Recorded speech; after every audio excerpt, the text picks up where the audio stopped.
Assalamualaikum. Jangan percaya kalau ada kata-kata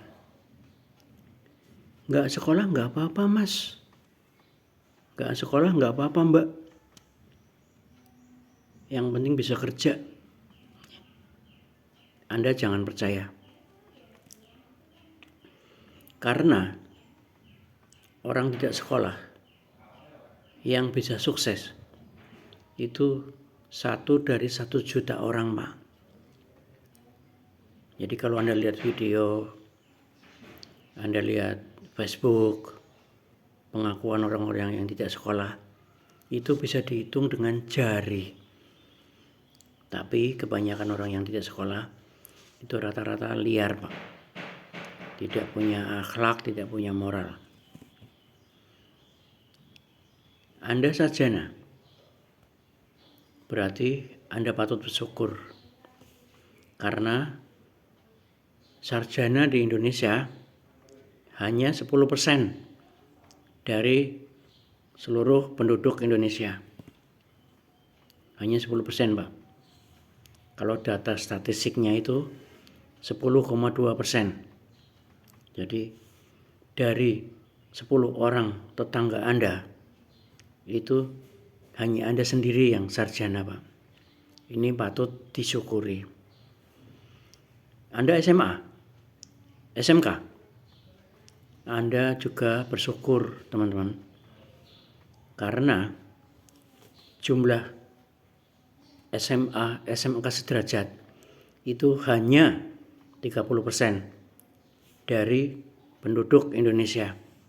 Jadi di antara tetangga Anda yang lulus SMA, SMK sederajat itu hanya 3 dari 10 orang. Karena masih ada 47% ini yang SMP ke bawah. Nah, yang SMP sendiri itu 27%, dan SD dan tidak sekolah itu 24%. Gitu. Jadi sekali lagi bersyukurlah Anda sudah lulus sarjana, Anda sudah lulus SMA gitu. Dan pergunakanlah ilmu dan pengalaman Anda di sekolah untuk bekerja dan masa depan Anda. Tapi ini saya kasih nasihat ya. Kalau sekolah itu yang benar. Kalau sekolah itu yang benar, karena orang tua sudah mengusahakan dengan mati-matian biaya kuliah Anda, biaya SMA Anda gitu.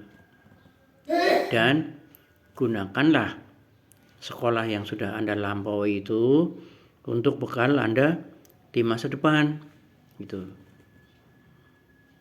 Tapi ditambahi dengan mempelajari akhlak, teman-teman.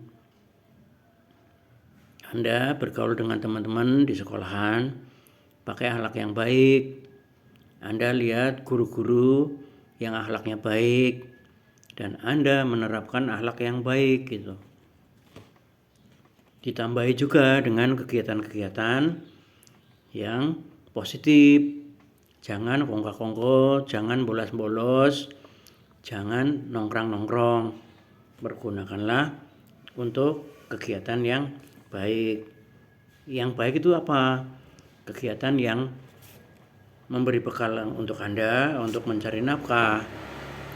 Entah belajar jualan, entah belajar melayani, entah belajar berorganisasi gitu. Yang membentuk Anda untuk menjadi manusia yang mandiri setelah lulus SMA. Nah, ini ada beberapa cerita untuk melihat tujuannya untuk apa sih kamu sekolah gitu ya. Itu Pak Bambang, Pak, namanya Pak. Saya tidak kenal baik, cuma saya pernah bertemu beliau untuk mendekati pendanaan simpanan dan tabungan, serta kalau ada peluang untuk kredit. Itu Pak Bambang itu adalah pemilik Mataram Sakti, Pak. Anda belum pernah ketemu kan? Mataram Sakti itu penjualan Yamaha yang nomor 2 setelah Harpindo. Jadi penjualan motor Yamaha itu dikuasai oleh 2 perusahaan ini. Yang pertama itulah adalah Harpindo, yang kedua adalah Mataram Sakti Motor. Nah, dalam obrolan kami itu Pak Bambang mengatakan, anak saya Pak kuliah kedokteran. Saya bilang begini, Mbak, itu anak yang perempuan, kamu nggak usah pinter-pinter banget, yang penting lulus jadi dokter. Tapi sembari kamu kuliah, kamu deketin teman-temanmu yang pinter-pinter, yang ranking-ranking, yang hebat-hebat, kamu traktir gitu. Nanti kamu lulus, saya buatkan rumah sakit gitu. Kamu direkturnya dan orang-orang pintar itu jadi anak buah Anda gitu.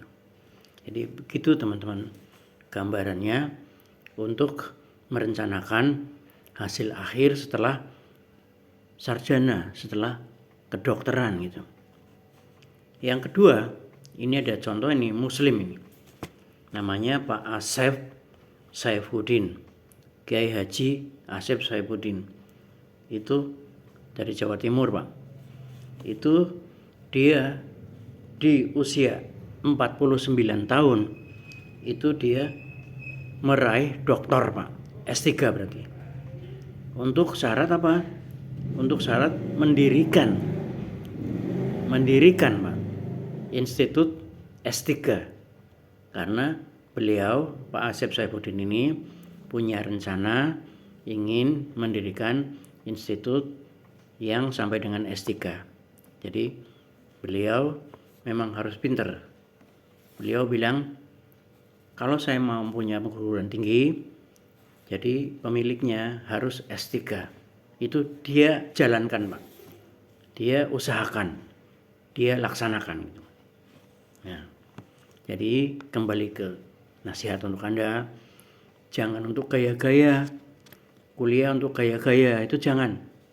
Percuma, sayang-sayang biaya dari orang tua. Dan Anda harus bersyukur tadi. Wah, Anda udah bisa kuliah, bersyukur Pak.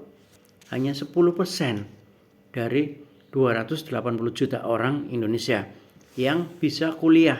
Gitu. Nah, yang terakhir, nih, jangan percaya kalau sudah tadi semua ya, jangan percaya pada angka tingkat pengangguran. Wah, percuma Pak, saya kuliah, uang nyatanya banyak pengangguran kok. Nah, teman-teman, banyak itu relatif Pak. Banyak itu ada angkanya gitu. Kalau banyak itu berapa? Angkanya itu 5% dari penduduk Indonesia gitu. 5%. Dari itu data dari IMF.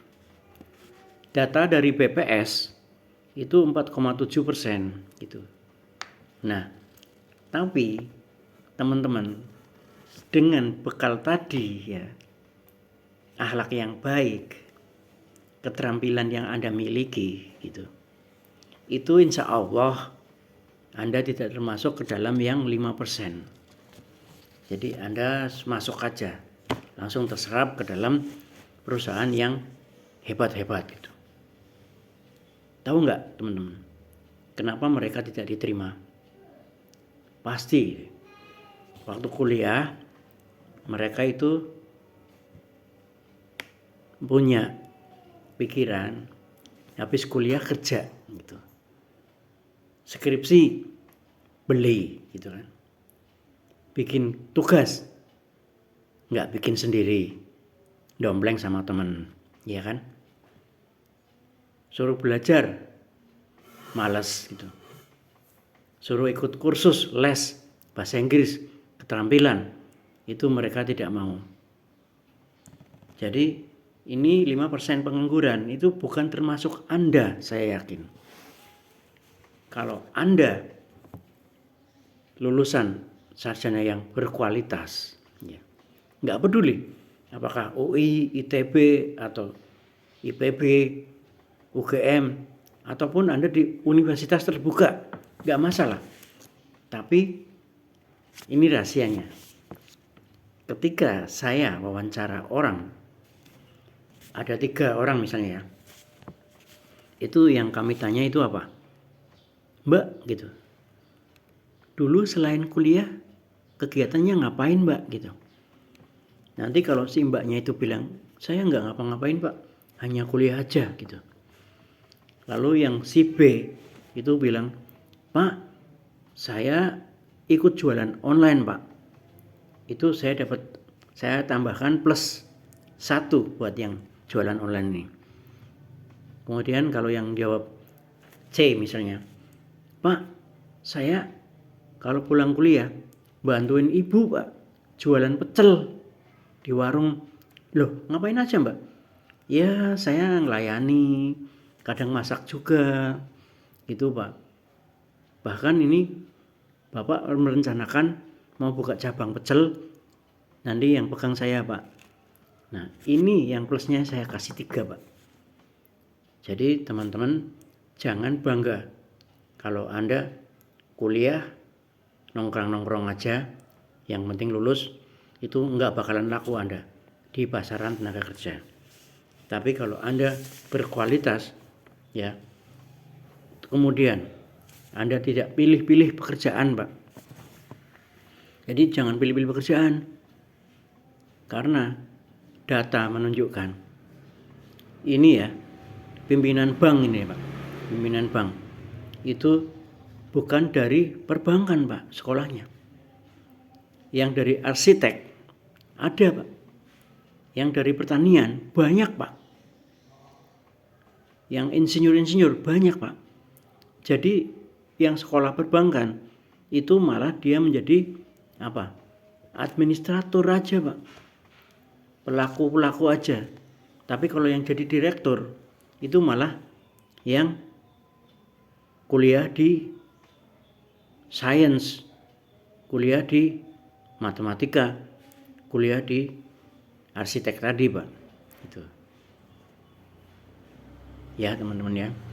Jadi saya yakin yang 5% pengangguran itu adalah waktu sekolah dia tidak ada kegiatan untuk kemandirian, tidak aktif di kampus atau di sekolahan, tidak ikut magang, ada magang gratis nggak mau ikut, tidak ikut kerja, bantuin orang tua, alasannya sibuk kuliah Pak gitu, tidak cari pengalaman.